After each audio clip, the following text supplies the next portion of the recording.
तीन नेत्र होते हैं। एक होते हैं ये चक्षु इंद्रिय, जिसे आप देख रहे हैं, नेत्र कहते हैं।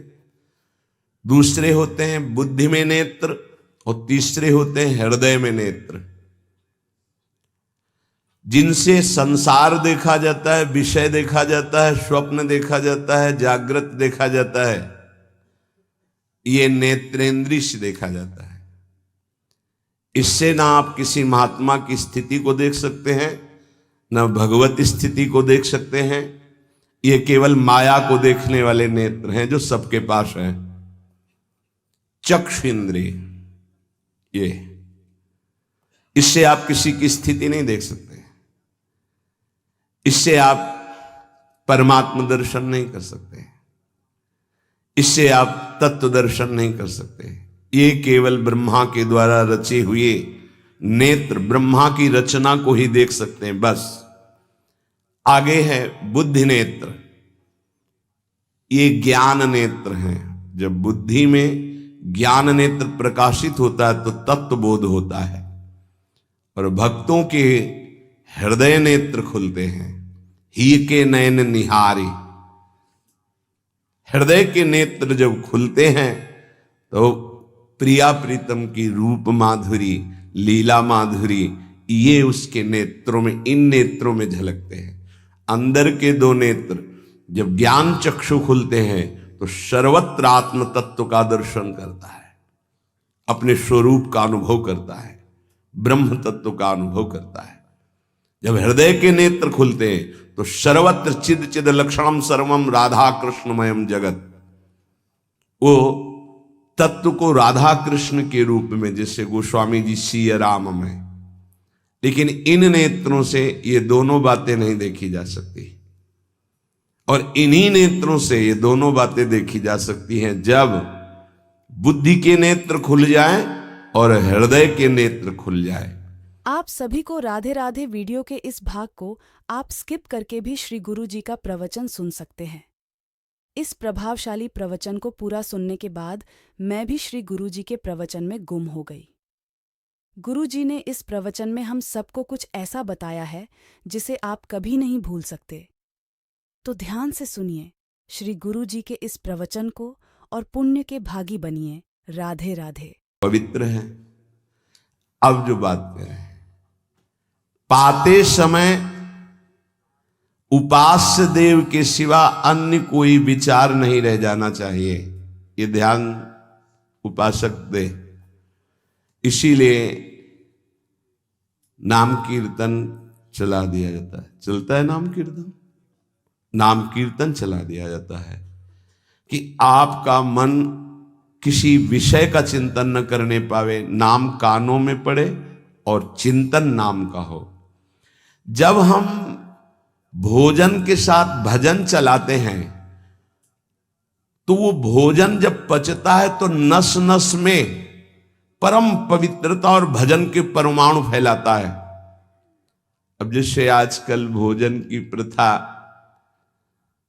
जूता मोजा वही सोच में पहन के गए हैं, वही लघुशंका में, और वही होटल में बैठ के वैसे ही जूता मोजा, वही कपड़े, वैसे ही बनाने वाला क्या भाव वाला है, कैसी पवित्रता रखता है, और पाने वाला क्या भाव रखे हैं और कैसी पवित्रता है, इन सब का प्रभाव भोजन पे पड़ता है। अगर भोजन ठीक नहीं तो बुद्धि निर्णय नहीं कर पाएगी ठीक। हृदय के नेत्र खुलने के बाद तो बहुत दूर रही, इन नेत्रों से भी सही नहीं दिखाई देता, गंदा ही दिखाई देने लगता है। इन नेत्रों में गंदगी बढ़ जाती है। जिसकी तरफ देखो तो वासना की दृष्टि से देखो, दोष दृष्टि से देखो, राग द्वेष की दृष्टि से देखो, ब्रह्म दृष्टि, भगवत दृष्टि उसकी नहीं आ सकती। ये बहुत जरूरी है। अरे कहीं भागा थोड़ी जा रहा है भोजन, धैर्य पूर्वक चिंतन करते हुए, नाम चल रहा है तो उसी नाम का चिंतन करते हुए। अब जैसे अपने लोग पूर्वाभ्यास तो पद चला लिया, बड़ी सुविधा रहती है। पद, कोई बड़ा पद ले लिया और मानसिक पद गुनगुना भी रहे हैं, चिंतन भी कर रहे, प्रसाद भी पा रहे। कोई पद उठा ले, बड़ा पद, देखत नौ निकुंज सुन सजनी लागत, प्रथम यथामति प्रणव बिहरत दो प्रीतम कुंज। अब जब तक पद पूरा नहीं होगा तो भागेगा नहीं, और भागेगा तो पद नहीं पूरा होगा, पकड़ हो जाएगी। अब पद चल रहा है, प्रसाद पा रहे हैं, तो कभी कभी प्रसाद पाते पाते आंसू चल रहे हैं, प्रसाद पा रहे हैं, पद चल रहा है। अब वो भोजन क्या करेगा? प्रसाद नस नस में जाकर भागवतिक भाव संचरित करेगा। अब आप प्रसाद पा रहे हैं, किसी द्वेषी का चिंतन कर रहे हैं, गुस्सा आ रही, अब नस नस को वो क्रोध से युक्त करने वाली वृत्ति पैदा करेगा।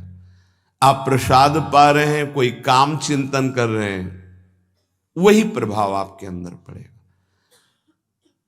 हमारी पद्धति रही है प्रसाद पाने की, चाहे जितना पवित्र हो, पर भोजन पाने के पहले हाथ पैर धोए गए, कुल्ला किया गया, पवित्र हो करके फिर वहां बैठ करके, पद्धति थी, आसन पीढ़ा चटाई बिछा दी गई, पवित्रता पूर्वक बैठे, भोग सामने आया, भगवद अर्पित प्रसाद है तो जय जयकार और कीर्तन करके पा रहे हैं।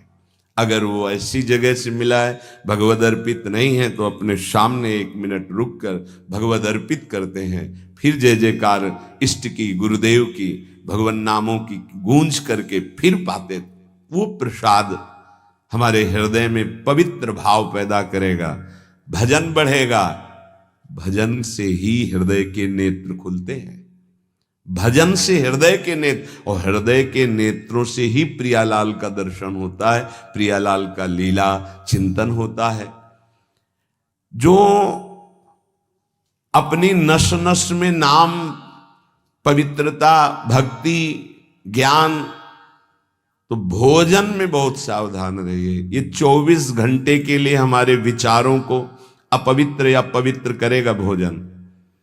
अगर अशुद्ध भोजन हो गया तो 2-3 दिन तक तो विक्षेप पड़ेगा ही। अगर बहुत ही निषिद्ध भोजन हो गया तो हो सकता है कि भजन भी रुक जाए, विक्षेप क्या रुक जाए, ऐसा ऐसा भोजन होता है। भोजन बहुत संभाल के, भले भूखा रहना पड़े तो अच्छा है 1-2 दिन, पर ऐसा भोजन ना होने पावे जो हमारे भजन को छीण करे। प्रायः जब श्री जी की शरणागति दीक्षा दी जाती है यहाँ, तो पहला कि तुम्हें 11 माला गुरु मंत्र के तो करने ही हैं, दूसरा 12 पद चतुरासी जी के पढ़ने ही हैं पक्का, तीसरा तुम्हें उस रसोई से कभी भोजन नहीं पाना है जिसमें मांस बना है, जिसमें मांस रांधा गया है। भले तुमको वहां दाल रोटी खीर और ये सब बना के दे, पर वो सात्विक भोजन नहीं होगा, वो राक्षसी भोजन होगा, क्योंकि वो रसोई अपवित्र है, उसके पात्र पवित्र। ये दीक्षा के समय दिया जाता है।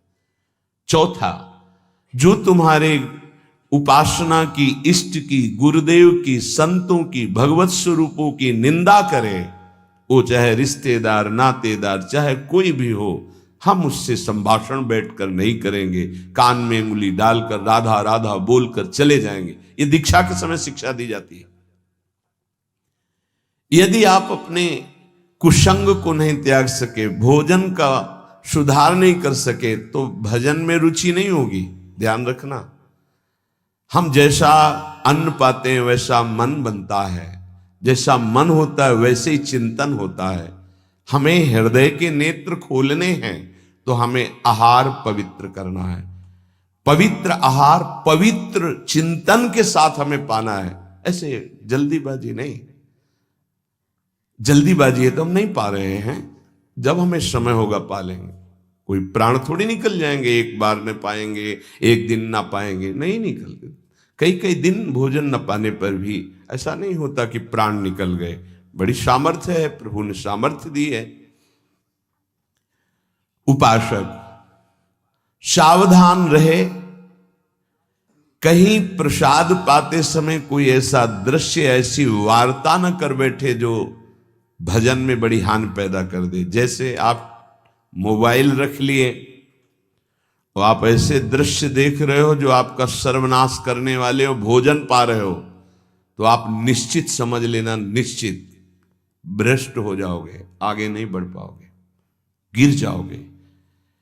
भोजन के समय यदि आपका मन पद में नहीं लग रहा, भजन में नहीं लग रहा,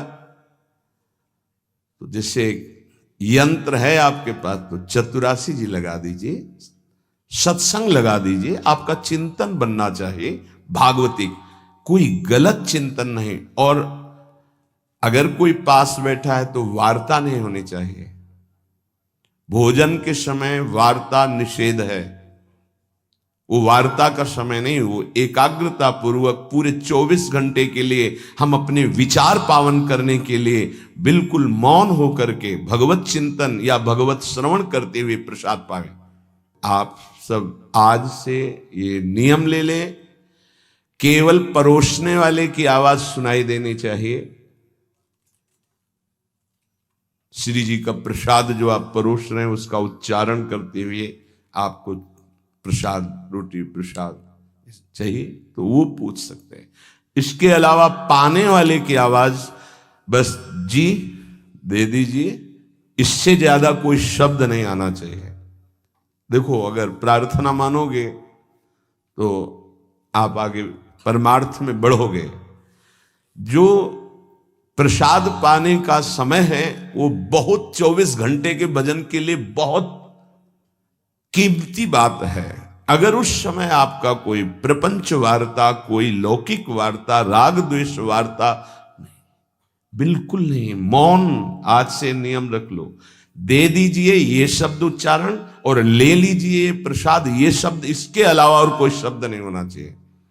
अगर आप श्री गुरु जी का प्रवचन सुनने के लिए आपका कोटि कोटि धन्यवाद। ऐसी और ज्ञान से भरी वीडियो देखने के लिए हमारे चैनल को सब्सक्राइब करें और हमारे परिवार के साथ जुड़ जाए। हम सब एक साथ मिलकर और सभी को पूजा पाठ व नाम जप के मार्ग में ले जाने के लिए हमारा साथ दे। आज के इस भयावह समय में बहुत अधिक भ्रष्टाचार बढ़ता ही जा रहा है, इसलिए बढ़ते हुए भ्रष्टाचार को रोकने के लिए श्री गुरु जी की इस ज्ञान से भरी वीडियो को अधिक से अधिक लोगों तक शेयर कीजिए। भगवान आपके परिवार में सुख समृद्धि बनाए रखें और आप भी पुण्य के भागीदार बने। और हाँ, कमेंट में अपने मन के भाव लिखना ना भूले, तो प्यार से बोलिए राधे राधे।